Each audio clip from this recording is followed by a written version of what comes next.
Meus queridos, que a paz do nosso Senhor e Salvador Jesus Cristo, que excede todo entendimento, esteja com você. Mais uma vez estamos aqui para passarmos a nossa lição da Escola Bíblica Dominical. Iremos falar sobre a lição de juvenis, que é a lição de número 9, de 27 de novembro de 2022, já chegando aí final de ano, que tem como título: O amor não se ensoberbece, o amor não tem soberba.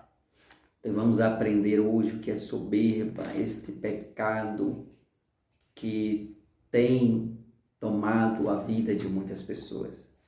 Eu, desde já, aproveitando a oportunidade, quero pedir as orações dos santos. Acreditamos nas orações, por isso somos necessitados. Ore por nós, ore por mim, por minha família, porque somos carentes das vossas orações. Quero pedir também, se inscreve no canal, você que está aí assistindo. Se inscreve no canal, deixa o seu legal também, compartilha e vamos juntos propagar a palavra do Senhor através das redes sociais, que é a oportunidade que nós temos. Tem aqui o nosso texto, nossa leitura bíblica em classe, baseada em 2 Reis, capítulo 18, versículo 28 e 29, depois o versículo 31, depois do 33 ao 35, logo após Lucas 18, 9 ao 14. O versículo-chave diz assim: a soberba precede a ruína e a altivez do espírito precede a queda. Provérbios 16, 18. E vamos estudar aqui. Primeiro, tópico de número 1, o que é soberba? Alguém pode perguntar, mas o que é soberba? Vamos lá. O que significa soberba ou orgulho, que é aqui a mesma coisa? A soberba é o pecado que contém uma enorme carga de malignidade. Ou seja, a soberba ela é má. O orgulho também ele é má. Ok? Muito mal o orgulho. A soberba não faz os homens serem melhores, grandes e importantes, mas os leva a acreditar a serem os melhores. Então, a soberba, quem é soberbo, essa soberba que ele possui, não leva essa pessoa a ser boa, não leva essa pessoa a ser o melhor, não leva essa pessoa a ser importante. Não sei se quem pratica essa soberba acha isso. Na verdade, quem pratica acha, mas a soberba não leva. A soberba não leva a ser uma pessoa importante. Aí quando ele fala assim, mas leva a acreditar a ser os melhores, ou seja, não leva a pessoa a ser, mas leva a pessoa a acreditar ser. Olha a diferença. Quem é soberbo não leva a pessoa a ser melhor, mas quem é soberbo leva a pessoa a acreditar ser melhor do que todos. Ser melhor do que aquele que está ali diante dele faz questão de demonstrar isto. Essa é uma prática soberba. Acreditar que é maior, que é mais importante e que é melhor do que os outros. Então, este é um pecado muito grande. Claro que a gente sabe, é um pecado muito grande, não. Este é um pecado que não vem de hoje, é um pecado que não é secular, não vem dos séculos. É um pecado que vem, bem espiritual, que vem muito antes. Vamos ver aqui agora o orgulho espiritual. Então já aprendemos que soberba, a pessoa soberba, ela se acha melhor do que os outros, melhor do que os outros e mais importante do que os outros. Esse ponto é para destacar. Outro ponto, orgulho espiritual. O orgulho é maligno, seja qual for a sua natureza. Possui os piores contornos. Pessoas que ostentam a aparência religiosa procuravam se aproximar do Senhor pelos seus bons comportamentos. A intenção delas não era agradar a Deus, mas somente manter a aparência de religiosidade. Então, esse orgulho espiritual que a pessoa tinha ali, principalmente os fariseus, quando estavam ali junto com Cristo, ele, durante o ministério de Jesus, viu isso. Pessoas que ostentavam aparência religiosa, procurava se aproximar de Deus, não para fazer a vontade de Deus, mas para demonstrar que seriam boas pessoas, mas na verdade não eram. Então a intenção delas não era agradar a Deus, mas somente manter a aparência de religiosidade. Era, como disse Jesus, sepulcros caiados, raça de víboras, filhos do diabo. Assim Jesus falou para aquelas pessoas que se mostrava ser uma coisa, mas não era. Ok? Aí a gente vai ver aqui para o tópico de número 2. A soberba precede a queda. Isso de fato acontece? Claro, está na Bíblia e confirmamos e acreditamos. Até porque casos e casos a gente vê. Um exemplo aqui, a queda de Lúcifer. O orgulho é a fonte, a raiz, o princípio de todos os pecados. Lúcifer foi destituído dos céus por causa dele, do orgulho, ao acreditar ter direito a um poder e glória que na realidade não lhe pertencia. Ele queria subir mais alto do que o trono de Deus. Ele se mostrou orgulhoso, soberbo, queria ser maior do que Deus. Então, essa vontade que ele tinha, que ele já pensava que estava sendo, queria ser mais importante do que Deus, estar na frente de Deus. Então, isso fez com que ele viesse pecar contra o Senhor e ser destituído ali dos céus.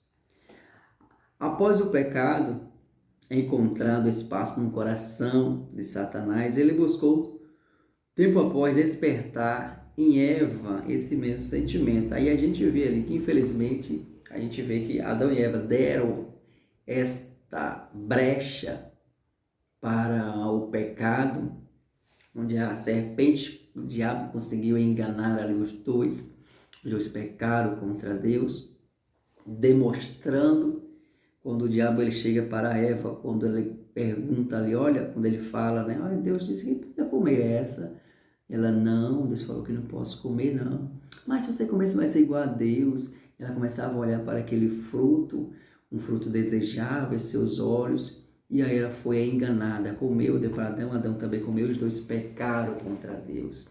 Então, este orgulho, essa soberba, veio junto com o quê? Quando a gente sabe que concupiscência da carne, concupiscência dos olhos e soberba da vida, esses 3 pecados que estão englobados aí todos os demais, esses 3 pecados, e a gente vê claramente ali no Jardim do Éden. O segundo, a Torre de Babel, onde eles projetavam, eles queriam fazer um nome muito grande, ser reconhecido, mas a intenção era de ganhar fama e glória para si, e uma afronta à ordem divina que era para se espalhar na face da terra. Quando o povo ele estava ali construindo a Torre de Babel, porque eles queriam ser o único, eles queriam ter um nome grande, e ali ele estava desobedecendo o mandamento de Deus, que Deus falou para eles, o princípio que o Senhor falou, povoai a terra, e era necessário que ele se espalhasse sobre a face da terra, mas eles não queriam se separar, não queriam estar afastados, queriam ficar ali juntos, mas não foi isso que Deus mandou. Então, o Senhor veio e confundiu ali as línguas deles, até que aquela torre virou Babel, a maior destruição.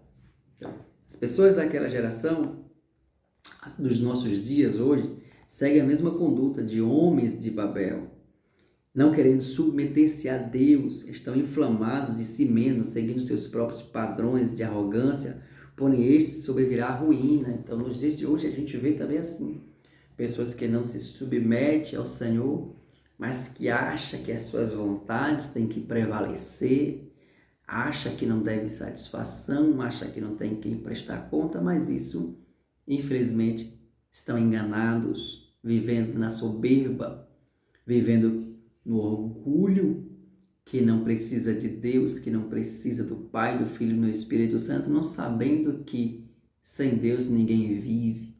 Mas como Deus é misericordioso, Deus dá tempo para que eles se arrependam até o dia do juízo. Vamos lá.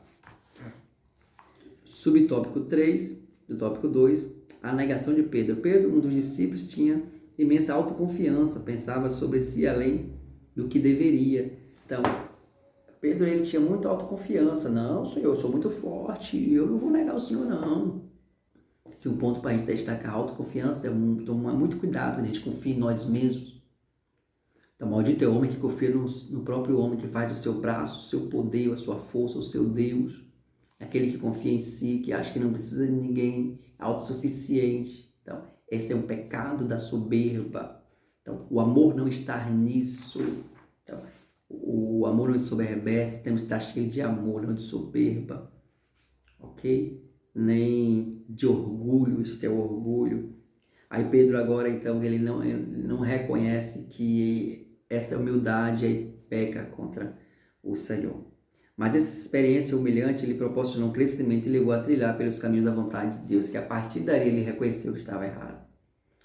Vestiu agora as vestes da misericórdia, da humildade, e começou agora a servir ao Senhor. Tópico de número 3, orgulho e humildade. O que tem de orgulho e humildade? Se o orgulho faz o indivíduo se considerar melhor do que todos os outros, a humildade, por outro lado, faz a pessoa ter uma opinião modesta de si mesma, produzindo um profundo senso de insignificância diante da existência. Já a humildade traz a conotação de alguém que tem consciência das próprias limitações. Então, quanto à humildade, a pessoa reconhece que é dependente, reconhece que necessita, que precisa, não é autossuficiente. A arrogância e a soberba, o orgulho mostra o contrário. Não, eu sou autossuficiente, autodependente. Eu não preciso de ninguém. Autodependente não, autossuficiente e não sou autodependente, não preciso de ninguém. Então, essa é a diferença da humildade e do orgulho. Então, o orgulho, ele acha que é melhor, acha sempre que não precisa de ninguém, acha sempre que é o mais importante. A humildade não. A humildade, ele acha, não, eu preciso dos outros, eu sou insignificante, principalmente em relação à graça, à misericórdia de Deus. Nós não merecemos nada, mas Deus com a sua graça nos abençoa. Essa é a diferença do orgulhoso e do humilde. O orgulhoso dificilmente admitirá estar errado. Então, para o orgulhoso, ele sempre está certo. Sempre procura uma justificativa, não reconhece os seus erros, ou mesmo percebendo interiormente seu equívoco, raramente pedirá perdão, pois o ego inflamado torna inflexível. Então, ele é inflexível, ele não se dobra, mesmo ele reconhecendo que está errado, mas ele quer manter a postura de que está certo. Mas conviver com alguém humilde de coração não é difícil, pois ele está sempre disposto a abrir mão, às vezes mesmo estando certo, mas aceita estar errado. Às vezes até sua razão, ele abre mão da sua razão para ter harmonia, reconhece o valor próprio e do próximo, não se acha superior a ninguém. Suas relações são regadas de paz, companheirismo e honra. Então, esta é a humildade que nós precisamos também ser revestidos desta humildade. Este ponto é para a gente colocar a relação da humildade e a relação do orgulhoso, do humilde e do orgulhoso. O humilde sempre precisa, o orgulhoso não precisa. O humilde sempre tem perdão, o orgulhoso não tem perdão. O humilde reconhece o erro, o orgulhoso não conhece o erro. E a gente mostrar isso para os jovens. Relação consigo mesmo. O orgulhoso é impulsivo, autoconfiante, em excesso, presunçoso e prepotente. Então, para o orgulhoso, ele é autoconfiante. Não, eu vou porque as minhas forças, eu vou ganhar com o meu braço, eu vou ganhar com a minha inteligência, com a minha sabedoria. É por isso que eu vou. Ele é impulsivo, ele acha que ele sempre vence, que não depende de ninguém. Já o humilde entende as próprias falhas e busca sempre melhorar. Não, eu sei que sozinho eu não posso. Eu vou lá, eu sei que eu preciso eu sei que eu necessito. Ele sempre quer melhorar, ele sempre está em busca. E assim alcança o crescimento pessoal, pois sabe gerenciar suas emoções. Então ele sabe, ele se conhece.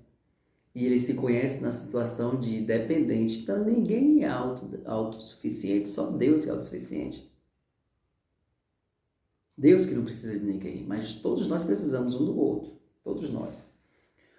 3.3 Relação com Deus. Para o soberbo é difícil se submeter-se à vontade de Deus, uma vez que é tortuoso para ele entregar o controle da sua vida a alguém. Então, para o soberbo, ele vai dizer que sempre ele não depende de ninguém para viver, não depende de ninguém para continuar existindo.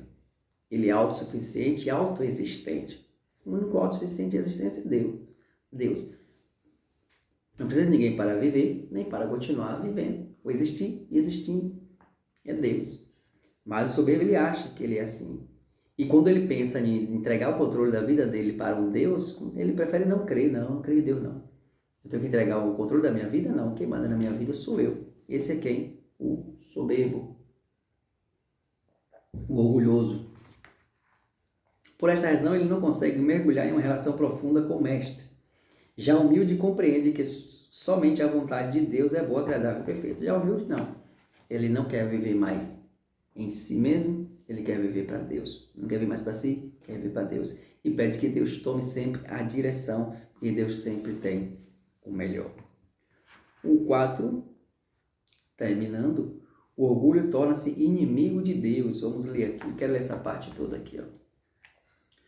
O fim de uma pessoa orgulhosa não será bom. A gente sabe, como a gente leu no início da lição, que a soberba precede a ruína e a altivez de espírito precede a queda. Então é queda. O salmista Asaf quase se desviou por observar como prosperava o soberbo. O salmista Asaf, ele não gostou. Quando ele viu o soberbo prosperando, e ele queria aquela prosperidade. Então, os seus olhos já estavam voltados para o mal, voltados para o pecado.